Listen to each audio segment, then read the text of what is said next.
Click on start. I have clicked on it and now it's recording. Now it's recording your voice also, so I'm connecting your call and disconnecting any disk. You go ahead and give your presentation. Okay.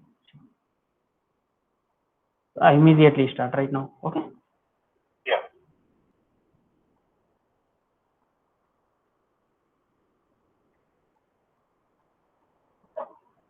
Go ahead, give your presentation. I'm disconnecting folder. Yeah.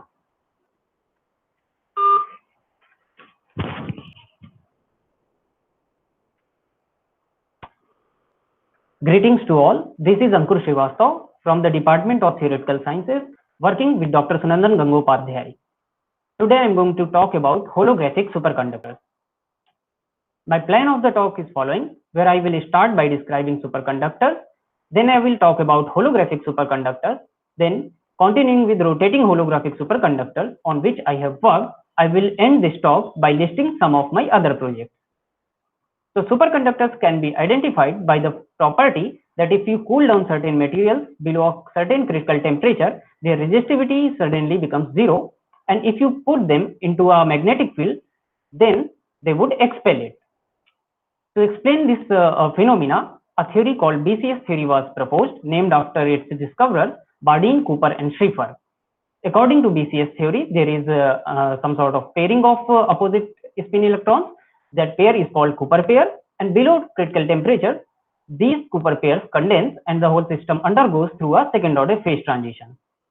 Now, BCS theory predicts a maximal critical temperature of 30 Kelvin. However, later, many superconductors were discovered with much higher critical temperature. These are now known as high TC superconductors. To understand high TC superconductivity, an important development comes from gauge gravity duality, which is a correspondence between a gauge theory and a gravity theory in different dimensions. So this duality connects a gravity theory in d dimension to a gauge theory at its boundary, where the superconductor is. Using this gauge gravity duality, a gravity dual model was proposed that mimics some of the key properties of high TC superconductors. These gravity duals are known as holographic superconductors. Key features of this gravity dual can be understood from this pictorial representation, where we have a charged black hole in anti-de Sitter space-time and some scalar or vector field around it. Now, this charged particle around the black hole can never go to the boundary of the space-time, because in anti-de Sitter space, no any particle can ever reach its boundary. So there is a possibility for the balancing of electrostatic repulsion and the gravitational attraction through this black hole in anti-de Sitter space-time, and hence these charged particles can condense near the black hole by breaking the U1 symmetry spontaneously. In this perspective, it can be put into correspondence with the high TC superconductivity. Now, the holographic superconductor model is given by the following action, where psi represents a scalar field with mass m, and we have Maxwell field, and the background is given by planar Schwarzschild anti-de Sitter black hole. However, we consider a probe limit, where we assume that even after the condensate is formed around the black hole, the background geometry is not changed. In this equation 2, Fr is the blackening factor of the associated black hole, and R0 is the horizon radius. Now, the Hawking temperature associated with this geometry is given by equation number 3. This Hawking temperature would also work as a temperature scale of the boundary theory. Varying scalar field in this background gives equation of motion by equation 4, and considering scalar potential, we have another equation of motion for field phi. We need to solve this equation of motion under some boundary condition and some boundary fields which are discussed here.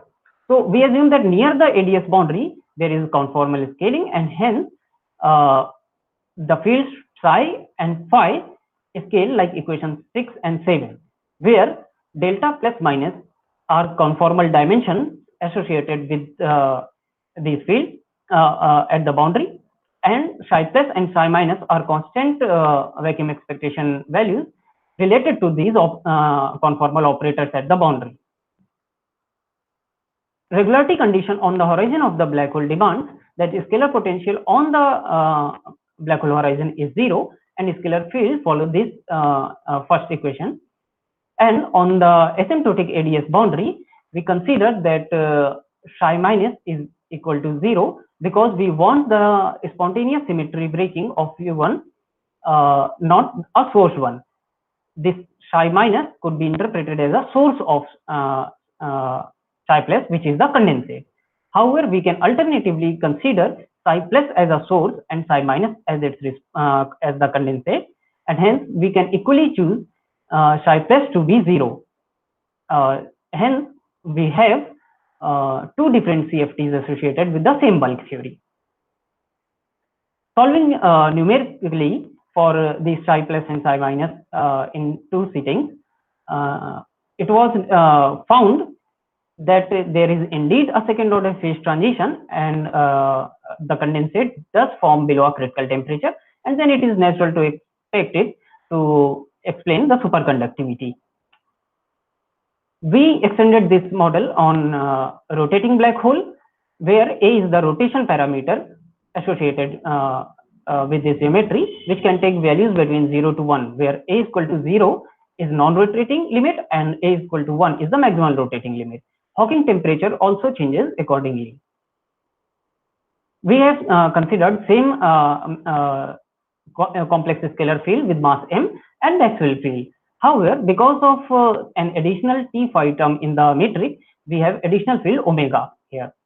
Varying all these fields in this given background, we have these three equations to be solved under the boundary condition and boundary values as mentioned before. To do that, we have used two analytic approximation techniques. First is called the matching method, where we solve these equations on two limits near the horizon and near the ADS boundary separately, and then we connect their solutions at some midpoint of the spacetime. Another method is Sturm-Liouville eigenvalue approach, where we consider some non-trivial asymptotic solution with given parameter, and we determine that parameter by this Sturm-Liouville eigenvalue approach. Without getting into the details of the calculation, let me discuss the results that we found. We found that in both cases, as mentioned previous, we indeed have a condensation of the operator below critical temperature. However, we observe that if we increase the rotation parameter here, the condensation consistently decreases. On the other hand, on the left hand side of the figure, I have plotted the critical temperature against the rotation parameter. And as one can see, that critical temperature first starts to decrease as we increase the rotation parameter, and once a certain value is reached, it again starts to rise. So we conclude from there that below that certain rotation parameter, superconductivity is less favored in this model. However, if we consider the rapidly rotating limit, then because the critical temperature of the system is improving, we say that it is a bit favored model than the non-rotating one. Apart from this rotating holographic superconductor, I have also worked on a P-wave holographic superconductor model, where rather than considering a spherical symmetric scalar wave function, I have considered a vector function. And there we have also analyzed the role of nonlinear electrodynamics, which is Born in field electrodynamics, and how it affects this modeling. In this model, we have explicitly shown that DC conductivity is indeed diverging. Then, apart from applying gauge gravity duality to superconductors, we have also tried to apply this duality to superfluid model, where we worked on some vortex solution in a rotating holographic superfluid. These are a few references that are relevant, where last three are our own publications. Thank you very much for your kind attention.